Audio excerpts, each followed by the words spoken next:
9, which is all about global demography.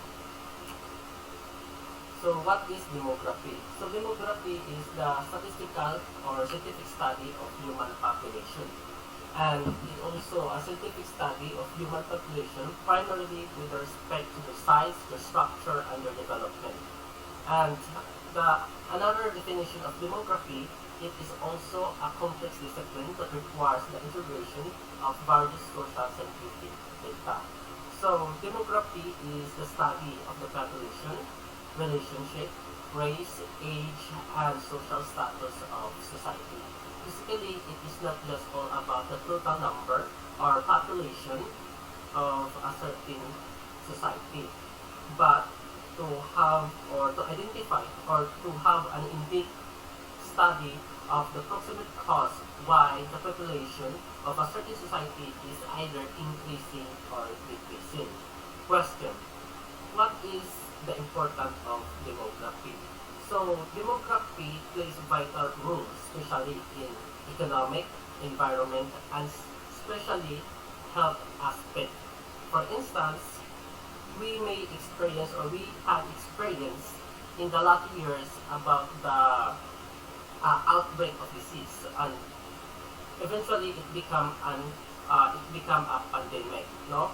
So in that experience, atong makuha ato is katong pag-distribute of vaccine. So demography is one of the way to pinpoint pila ka buok ang o pila ka vaccine ang himuon or to deliver sa usa ka country. That is the importance of demography. So, in demography, we have the hypothesis or the perspective why the society or a particular society is increasing or decreasing, or a particular society is varied to each other. So one of its hypothesis is the rural families, no, and then urbanized on professional families. So, rural families view multiple children and large kinship networks as critical investments, while urbanized, or also known as educated and professional families, only bear two progenies. No? So, when you say progenies, these are descendants of a family. So, they only want two children. While, on the contrary, when you say rural families, they have multiple children. So, according to this study, muy ang usa ka country or usa ka society, mudaghan siya or mugamay because of this perspective. So, in urbanized or also non-educated families, they want just two children because nagsanit na sila sa government because they have this also known as long-term saving plans, no? They set aside significant parts of their incomes for their retirement, health care, and future education of their children or child. While rural families is all about their houses also become the retirement homes of their parents, who will then proceed to take care of their grandchild, no? So, they are basically more in depends on how many their members can be hawking their wares on the streets. Hence, the more children, the better. It will be for the farm or the small by the street corner enterprises. So that is the difference between rural and urbanized or professional families. Good day, everyone. I am Kimi Jane Martinez Lawas, BS Criminology 3rd year, and my assigned topic is about the perils of overpopulation. So what is the perils of overpopulation? So before I start my report, I will be telling you guys the total update of total population as of time is about 8.1 billion current. So when we talk about relationship over economic growth, it is still debatable this time. Why? Because there's a lot of negative effects of overpopulation. poverty and lack of access of education can lead to the higher birth rate and overpopulation. In the recent years, up until now, concern about overpopulation have become increasingly prevalent and discussions surrounding global challenges and sustainability. In periods of overpopulation, it is actually pertains to the risk and danger of having an overpopulation. It's not just about having too many people, but having more than people than the environment. Where the rapid overpopulation growth far outpaces economic developments, countries will have difficult time investing in human capital needed to secure the well-being of its people and to stimulate further economic growth. In theories, according to Thomas Malthus, he was economist and best known for his theory that human population tend to outgrow their agricultural production capabilities, resulting in a crisis and other disaster in the 19th century. This was just based on his observation, but that observation was actually wrong. The question is, why the prediction or observation of Malthus was off-based? Simply because of our advancement in agricultural technology, which increased food production efficiency and capacity to sustain larger populations. And those factors such as improvements in healthcare, education, and access to contraceptive have also contributed to more controlled population growth in many regions. So in second theory is according to Paul R. Ehrlich and his wife Anne, who wrote a book called The Population Bomb. They said that having too many people in the world, especially during the 1970s and 1980s, would cause a huge environmental problems all around the world. They thought that this would happen because there wouldn't be enough food for everyone, and many people would suffer from hunger. To prevent this, they suggested that countries like United States should help lead efforts to control world population so that it stopped growing altogether. Since the US country it is strong in different ways. They believe that by controlling population growth, we could avoid these big problems in the future. Recommendation of global population control. So before, there are several ideas on stopping the growing population, and these are some of the recommendation. First is the bizarre or chemical castration. This is the process where a certain medication is given to a person to reduce their ability to make a children. This is done through injecting the muscles of a person to lower the level of the hormones of the body, like testosterone of the man and estrogen of woman. So these hormones levels are decreased and slow to make isa ka man and woman. So second is policy-oriented. Policy-oriented this is more effective because of the parents have more than one children they have the obligation to pay a tax, and it is more effective when it comes to the poor family or less fortunate family because they will be mindful or to lessen to make more babies because of taxation. Third is the monetary incentives. Here they pay a man to get sterilized, and the sterilized that is being mentioned here is kanang vasectomy. Like a part of reproductive of a man will be cut or sealed off, and this prevents sperm from mixing with the semen. So in this way, the man cannot contribute of giving a birth of a woman, and this will be prevent to make more children. However, some people say it's not okay to pay someone to make such a big decision of their family. So last is the institutional building. So this department would focus on managing the number of people and how they affect the environment, and it would develop the enforce rules and policies to make control population growth and protect the environment. So here is they discuss the family about family planning and in terms of financial stability. So by having a dedicated department of this purpose of government can better address the challenges of growing population. Other recommendation of global population control. The world population has been around for a long time. Back in 1975, a journal called Foreign Affairs suggested by using contraceptive like birth control pills or condoms and sterilization, which is a procedure that stops people from having children, will help solve many problems in the world, such as economic struggles, social issues, and political conflicts. But deciding how to carry out these population control programs involves politics. Richer countries often support this program in poorer countries by saying that those places are old fashioned and need to have fewer babies. However, sometimes this program can become extreme.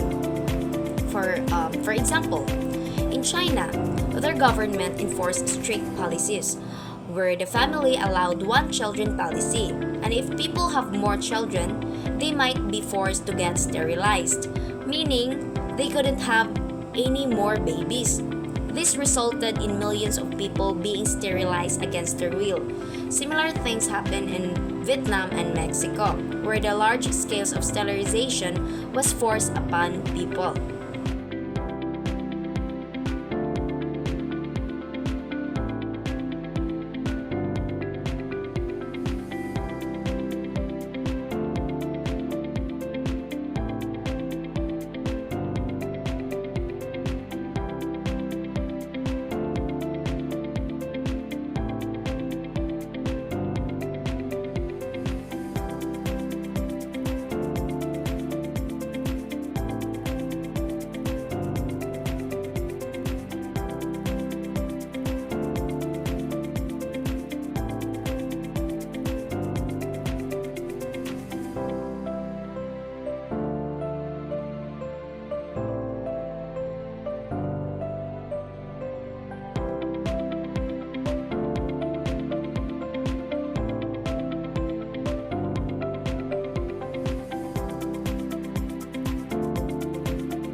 Okay, so the topic that I will be discussing to you is all about it's the economy, not the babies.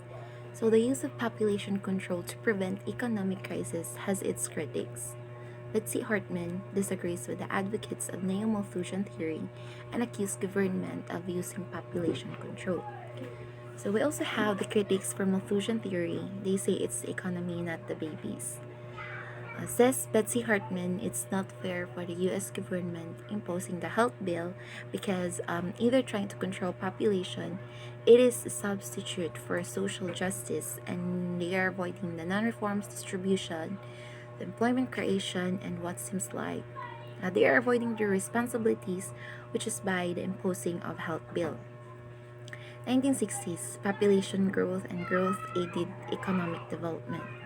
So, in 1960s, others pointed out that yes, the population did grow so fast in other countries, but the growth of trade helped the economy because in a way, let's look at China. 'Di ba, dako kayo ang size sa ilang population, and because of that, they have a lot of laborers, and many investors come to China to have the people there create their product because their labor is cheap. We all know that God made heaven and earth, but everything else is made in China. So, but this is just a joke line, but it became their famous line because almost everything, including our cell phones, mouse, laptops, and even our chargers, are made in China, and some are actually stamped made in China. So it made the economy of China grow because of their population. So that is why it's the economy. That is why they say it's the economy, not the babies. So East Asia's remarkable growth. So now in Asia, it became a remarkable thing because almost it became a remarkable thing because when the population of Asia grew, it even grew to nearly 4 times faster and their workers increased. Therefore, one third of the East Asia's economic growth during this period, the population really contributed because of the workers that increased during that time. And another is that we have technological and institutional innovation. According to the theories that advances in agriculture, the Green Revolution, the global grain production increased because of researches, the government's imposition to raise the agricultural growth, the government's support regarding the production of food and farms, that is increased global grain production because even though at that time the population grew, the food was not small. Therefore, the agriculture needs to keep up with the pace of the population growth. The agriculture itself, the technology in growing food must also coincide with the increase in men. That's why they say it's the economy, not the babies. And of course, lately, we have extreme grounds that emerge between the two extremes. The government population control and also the inclusive greener economic growth because others say that population control is one of the ways where we can provide for people because we can control the amount of people. Therefore, we can also, we don't encounter hardships when it comes to providing at that ample care for people because we have enough budget for people that does not exceed the amount, and we also have the technological advancement for our greener economy or the production of our food. So those are the two extremes that actually merge during this time. So hi ma'am, I'm John Likian Bilim. So I'm the next reporter. So my topic is women and reproductive rights. The character in the middle of these debates, women is often the subject of these population measures. Reproductive rights supporters argue that if population control and economic development were to reach their goals, women have control over whether they will have a children or not.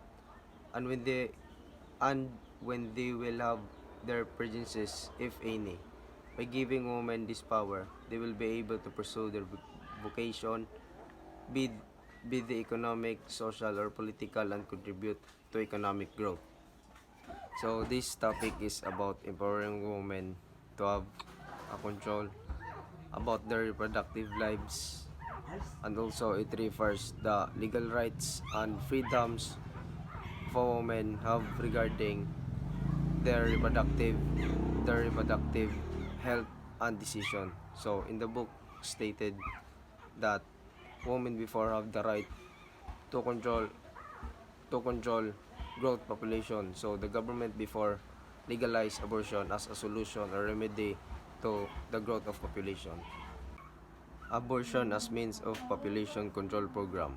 In North America and Europe, 70% of governments allows abortion upon a mother's request. Moreover, the more educated a woman is, the better are her prospects of improving her economic position. Women can spend most of the time pursuing either their higher education or their careers, instead of forcibly reducing this time to take care of their children. So, as I said earlier, that many government before use the legalization of abortion. So, in North America and Europe, before 70% of their government there allows abortion as a mother's request. So in 1978, Bolivian government make a make a family planning program to decrease their population. So this include the legalization of abortion. So after noticing it, unsafe abortion can lead to maternal death. So although abortion is very effective to decrease their population, Otherwise, it can also lead danger to the mother's part. So, anti-reproductive rights or anti-abortion. Opponents regard reproductive rights as nothing but a false front for abortion. They contend that this method of preventing conception endangers the life of the mother and must be banned. The religious wing of the anti-reproductive right flanks goes further and describes abortion as a debauchery that sullies the name of God.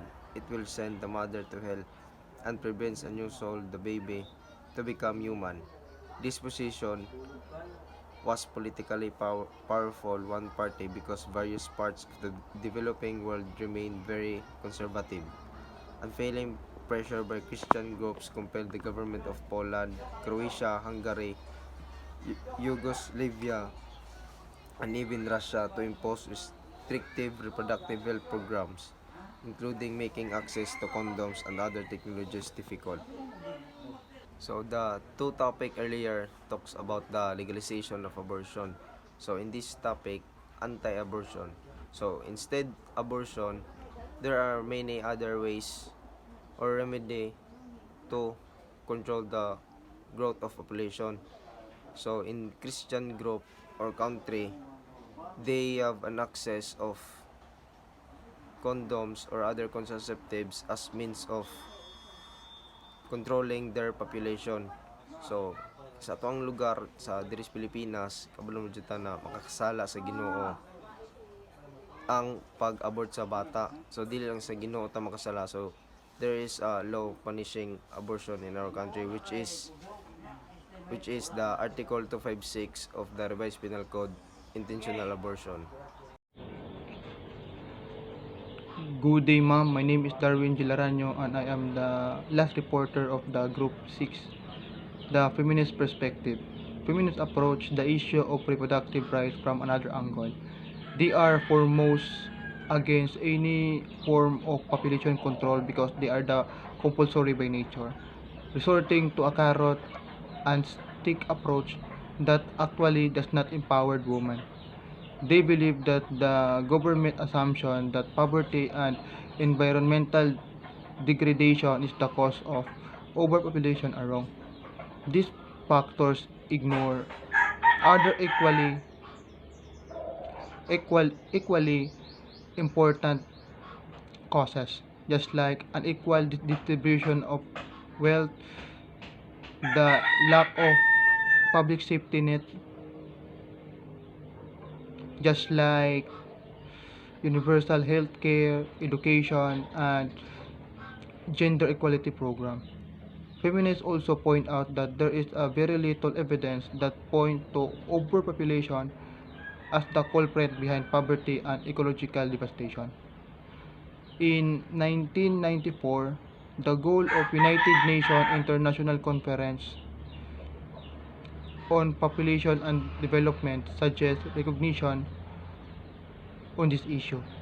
The country representative on this conference agreed that women should receive family planning, counseling of abortion, the cause ay the danger of sexually transmitted disease, the nature of human sexuality, and the main element of responsible parenthood. However, the conference also left it to individual countries in determining of, of those on how recognition can turn into program. Hence, globally, women and feminist argument on reproductive right and overpopulation are acknowledged, but it is very difficult to make it into policy. That's why it is the dilemma of the woman and the feminist movement face today. Population growth and food security. Today, global population had reached 7.4 billion and it is estimated to increase to 9.5 billion in 2050 and 11.2 billion in the year 21,000. Demographer predicting that in the middle of the century, several countries will triple their population. But in the opposite side, just like Japan and Singapore, their population will remain steady in general. Demographers predict that the world population will stabilize by 2050 to 9 billion, although they warn that feeding this population will be an immense challenge. That's why the FAO warned in order from country to mitigate, they must increase their food supply from 3 billion tons from the current 2.1 billion, and the yearly meat product shall go up to 200 million to reach 470 million. But the problem is the global rate of growth of cereal had declined considerably from 3.2% in the year 1960 to just 1.5% in the year 2000.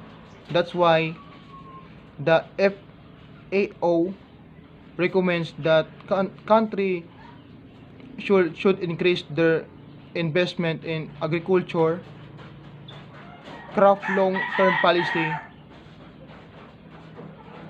aim at fighting poverty and invest research and development. It because it become essential for the nation to import. The FAO